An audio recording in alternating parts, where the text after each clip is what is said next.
trying your best and just maintaining your peace. Whatever that looks like, just bring your best to the table and be okay with your best looking differently than it did the day before. That's how I keep my peace, y'all. I don't be stressing over all of that stuff. Hello to all of you positive parents. I'm Dom, the BCBA mom. Welcome back to my channel. I'm Dominique, a board-certified behavior analyst, well-versed in applying ABA techniques to our everyday parenting lifestyles. And I'm a mom. More specifically, I'm a mother of a child with autism. If you are a proud parent of a child with autism or special needs, aspiring to become a BCBA, or just looking for some positive parenting tools to add to your toolbox, you're in the right place. So, full disclaimer, this video was not planned. This was not on my radar to record today, but God had another plan. So, let's take it all the way back to the beginning.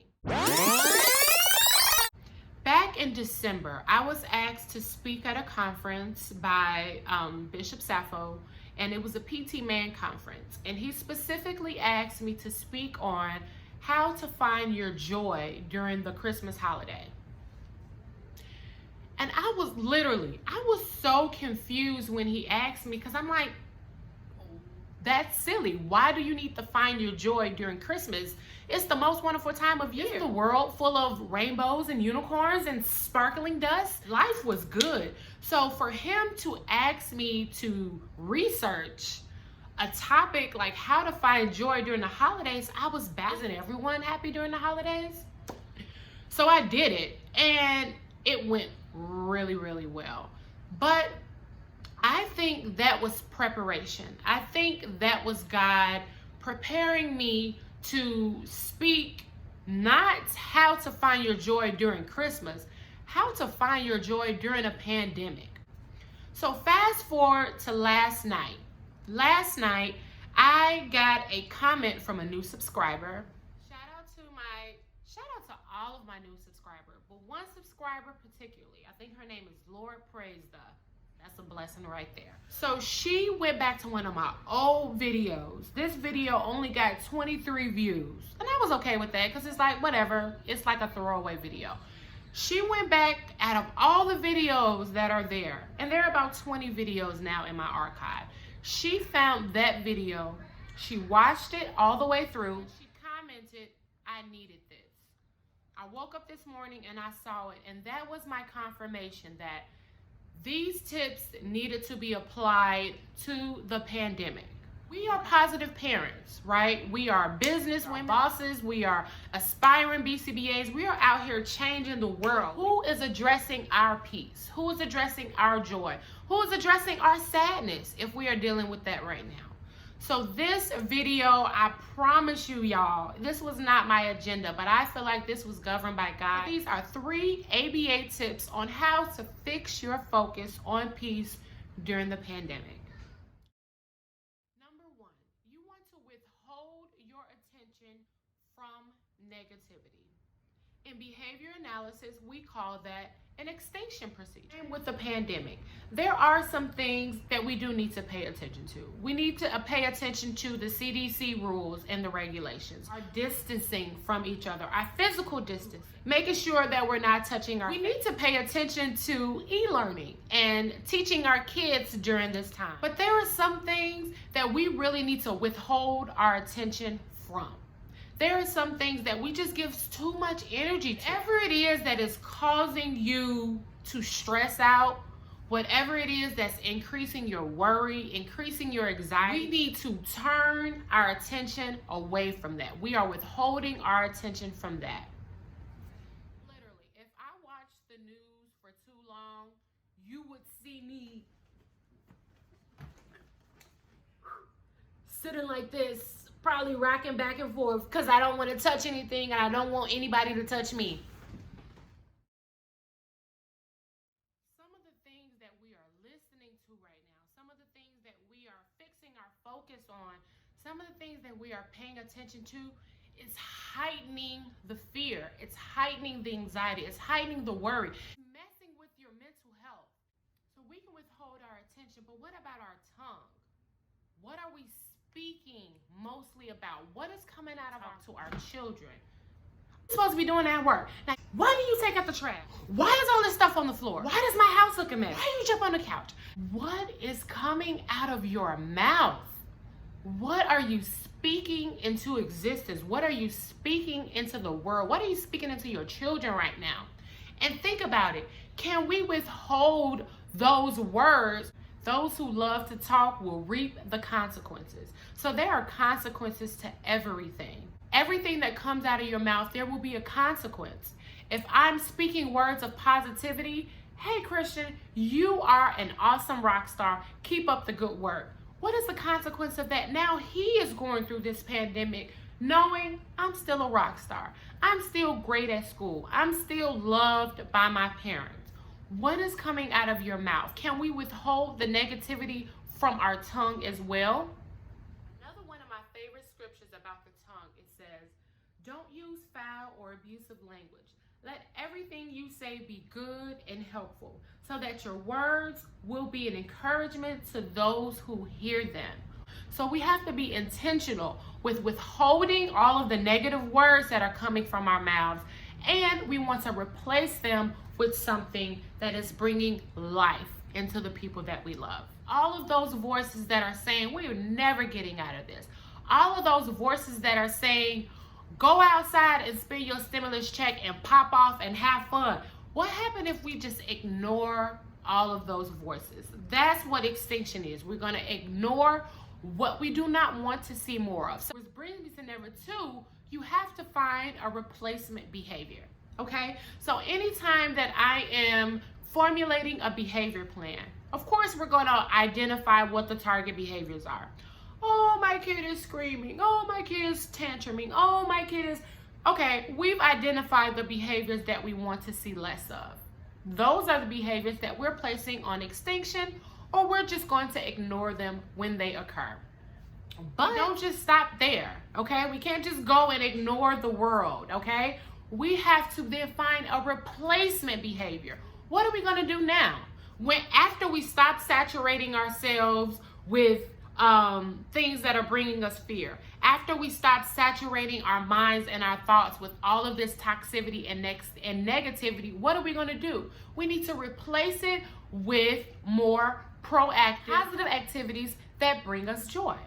I would say there are certain things that you can do that help produce dopamine, that help produce serotonin in you. And all of those are the pleasure-feeling neurotransmitters. There are things that you can actually do, even during a pandemic, to bring you joy, guys. This could be things like exercising, yoga, going for a walk, stretching, listening to music, getting some sunlight. Some people don't want to go outside at all, and that's fine, but find you a nook right by the window and just let the sun shine in. For some people, this is your time to chill. You have been going, moving, running, pushing for the last 2-3 years. Your children have not seen you sit still since they were born. So maybe this is your time to find your joy in relaxing. Find your joy in the stillness and the calmness. Some of us, this could be find time to be intentional with your children. If you see that they are having a tough time during e-learning or learning from home or whatever it is that they're doing, be intentional with finding a happy medium. Nobody is judging you. Nobody is giving you a time frame on when this work has to be done. So go at it at your own pace. Individualize the lesson plan to your child. That can also help bring him peace during this pandemic. That can also ease his anxiety that's always been associated around school. This is the time to fill your house, to fill your heart, fill your mind, fill your thoughts with the things that bring you joy. It says, fix your thoughts on what is true. what is honorable, what is right, what is pure, and what is worthy of praise. And after that, it says, you will experience peace. So that is a formula for you. For all of you guys who are very calculated and need a formula, this is the formula. When you fix your thoughts on the things that are good and honorable and right and pure and the things that you enjoy, that's how you are going to experience that peace. Now, a lot of you may be saying that's easier said than done. I can't even focus right now. And you really have to be intentional. Like, a lot of people may be saying like, dang, Dom, you are doing the most right now with your kids. You're doing all of these activities. You are just being creative, and you guys are doing movie night. You are, doing painting. You are doing water tables, all of these things. That's because if I didn't do those things, I would be doing this right here.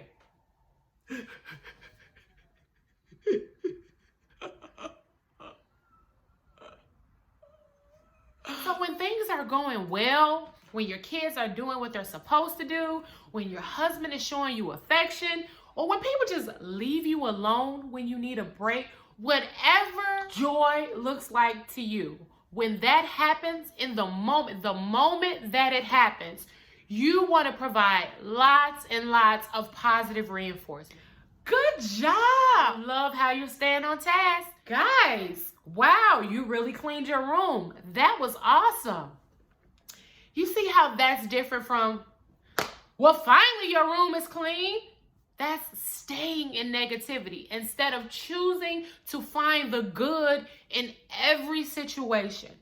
Like, this is the time that we are becoming intimate with our relationship, with our kids, with our husbands, with whomever you are sheltering in place with now. And if you are sheltering alone, this is the time you get to know yourself.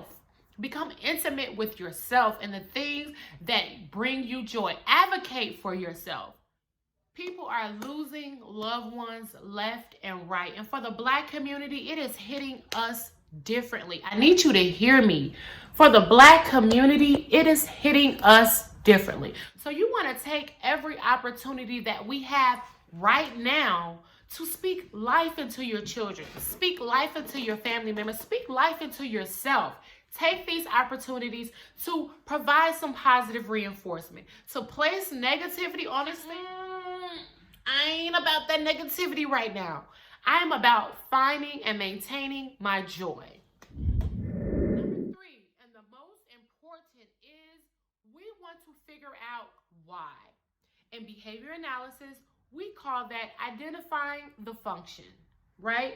And if I have any ABA professionals out there, any BCBAs out there, we all know that identifying the function is most important, and it actually should be done before you do anything. Before anything is implemented, we need to identify the function. So this can be dissected in many, many ways. So my mentor, Dr. Nasia Sorensioli Ulazi, she also has a YouTube, her link below. She said something so profound to me. She said, this is a traumatic experience, and all of us are experiencing trauma responses. Everybody's going to experience it differently. Some people are angry. Some people are enraged. Some people are sad. Some people are hurt. Some people are scared. Some people are like, hey. Some people are not taking this seriously. We have to extend grace to however people are responding to this trauma. Okay? So a really cool book that I like to reference is The 4 Agreements. I'll link it below. Emphasizes your perception of it all. Take anything personal, okay? Know that everybody got their own thing going on in their house, and everybody got their own thing going on in their mind, okay? So let's say you had a Zoom call scheduled, right? And then you got another one after that, and then you got to do this with your kid, you got to do this with your kid, and then that person who's supposed to meet you on a Zoom call is 10 minutes late, and it throws everything off.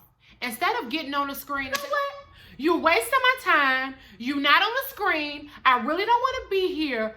You can not, just don't take that personally. I don't think they're trying to waste your time, but maybe they had something going on in their home that they had to deal with, because all of this is what?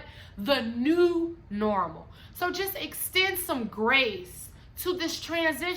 So this is also for the teachers. You know, a lot of teachers are doing e-learning, and then they expect you to turn this in, and they expect you to do this, and why is this, and why is this, and why are the parents lazy, and why?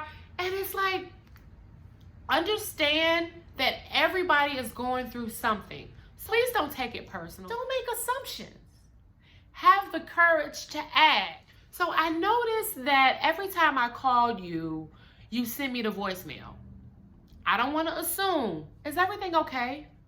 Can I help you with anything? Is there a better time that you would like me to call? Because find the courage to ask those questions, then that'll help you just bring it back to reality. Just do your best, but realize that your best can change from day to day, from moment to moment. So I know if this CDC pandemic regulations can change from day to day, know that your mood can change from day to day. Your drive, your motivation, your feelings, they can change from day to day. But if you make the conscious effort to just try your best, whether that's trying your best in parenting, trying your best in working from home, trying your best in just maintaining your peace, whatever that looks like, just bring your best to the table and be okay with your best looking differently than it did the day before. That's how I keep my peace, y'all. I don't be stressing over all of that stuff. I don't have the time. For me, I want to understand the function of why all of this is happening. And if you are a BCBA, aspiring BCBA, if you're in the field, I'm sure we all are just kind of trying to wrap our minds around, like, why is all of this happening? You know, as scientists, we always want to know why. Why? This is the time to analyze your environment. Analyze your situation. Why have you been placed right here where you are? Whether you are sheltering at home by yourself, whether you are sheltering at home with your family, with your extended family, with your husband, with your kid, you're in that place for a reason. And this is the time to identify why. None of this took God by surprise. He knew exactly what was going to happen right here and now, which is really why I feel like he helped prepare me back in December with these tools so I can share them with you and so that I can implement them in my own house. You are here for a reason. If you're sheltering in place, you are there for a reason, and you need to identify why.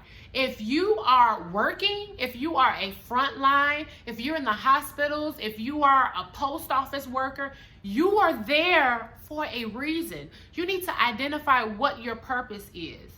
There is a purpose for this lockdown. It could be to keep you safe. You are here so you can be safe, so you can do what it is that you're supposed to do after this is over. Your purpose could be to have that quality time with your children. Maybe your purpose is here to get a taste of what it is to be a stay-at-home mom. Maybe it was your purpose to slow down. Maybe that's your purpose right now, to slow down, to find some peace and to find some calm before it's time to go back out there and to share whatever it is that you have for this world. Maybe this lockdown is exactly where I need to be right now so that I can teach my son with patience, cook dinner with patience, and not do a million things at once. So I burn the burgers, and then I burn this over here, and then I'm mad, and then we're hurry up, run, get in the bath, it's time to go to bed, you gotta go to school in the morning. When's the last time you've had a little patience? When's the last time you've had opportunity to do crafting with your kids, to do science experiments, to really take the time to work on whatever it is in school that they're having difficulties with? Who can afford a tutor? I can't. I can be maybe this is my purpose, to be his tutor. Maybe it's my purpose right now to potty train my 2-year-old who's almost 3. During this pandemic, I've had patience to potty train in. Maybe you are taking on a new project. Maybe that is your purpose. Or maybe you're doing absolutely nothing.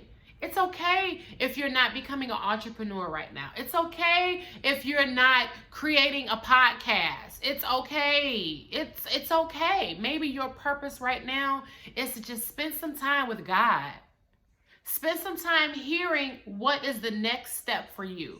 Spend some time with your husband. Spend some time with your wife. Spend some time away from that relationship that you were kind of on the fence about anyway. No, I don't want to quarantine and chill right now. I'm going to spend some time to see, is this relationship really working? And will this relationship sustain if we are not hugged up and rubbed up on each other? Maybe that's your purpose. Maybe. I know there are a lot of school teachers right now that are home. Maybe your purpose is to be right where you are so you can find new and meaningful ways to individualize your lesson plan. We are exposing so many holes in the school system. We're exposing so many holes for the haves and the have-nots. And that's messed up. Maybe this is the purpose, so everyone can wake up and identify that everyone around us is not okay. So maybe it's your purpose right now to find a way to pull up some resources to help someone else. This is your time to find what your purpose is. So today, my pastor said something really powerful, and I will link the sermon to this video. But he said, what did he say? I took notes. Hold on. This is the time to prepare and position yourself to produce. He meant produce fruit. So I don't know if you guys are familiar with the fruits of the Spirit, but let me read them to you because in this time they sound like this could never happen. The fruit that I'm talking about is love, joy, peace, patience, gentleness, and self-control. Can you imagine having all of this right now? Like, that's all you need. Having some self-control to stay in the house when you really want to go out and pop off because it's summertime shy and you want to be out here. Having some self-control. Imagine having this in your lap right now. That's all we need. And this is the time to position and prepare yourself to produce fruit. We don't know what tomorrow is going to bring. We don't know what April 30th is going to bring. We don't know what 2021 is going to bring. The only thing we can control is what's going on in our houses, in our minds. You can join me. Okay, just for a little bit. Just for a little bit. You guys know Christian. But we really have to be intentional about fixing our thoughts, our actions, our minds, our words on the things that are going to bring us peace and joy. Yeah. The time of the pandemic. I love you guys so much. I really do. Shout out to all of my new subscribers. You guys. I love you too. Mwah. This guy. I love my new subscribers, guys. I love you all. I love you. I'm not just saying it. I really do, because you guys help me just as much as I help you. We can hold each other accountable. So if you enjoyed this video, if you enjoyed these tips, hit that subscribe button. This way you get notifications on all of my new videos, because it just keeps getting better. Just gonna stay the course. Bye, guys. Bye-bye. Love people. Love them.